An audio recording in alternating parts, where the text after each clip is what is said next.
तो हेलो दोस्तों, स्वागत है आज की वीडियो में। दोस्तों आज देखकर पार्सल देख सकते हैं, देखो मैंने फ्लिपकार्ट से मंगाया है। तो इसमें मैंने क्या मंगाया उसे खोल के दिखा देता हूँ। तो देख सकते हैं इसका पैकिंग बड़ा बड़ा, छोटे से खोल के दिखा रहा हूँ। उसमें क्या मंगाया मैंने, छोटा सा कर देता हूँ यहाँ पे। तो ये देख सकते हैं इसमें है एक एडेप्टर चार्जर। ये देख सकते हैं दोस्तों 7.5 वोल्ट 1 एम्पीयर का है दोस्तों। ये देख सकते हैं दोस्तों एडेप्टर, जो कि मैंने दोस्तों लाइट के लिए मंगाया है।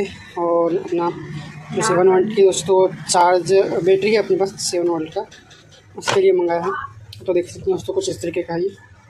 ये देख सकते हैं मॉडल दोस्तों है VV34 और अपना दोस्तों 100 वोल्ट से 250 वोल्ट ऐसे करंट ले सकते हैं दोस्तों इनपुट। और आउटपुट देख सकता है 7.5 वोल्ट 1 एम्पीयर और 50 to 60 गीगाहर्ट्ज़ का है। ये देख सकते हैं सिंपल सा सादा सा स्मूथ सा एडेप्टर। यहाँ पर दोस्तों पुरानी वाली पिन भी है और अपना ये वाली 5 वोल्ट की है।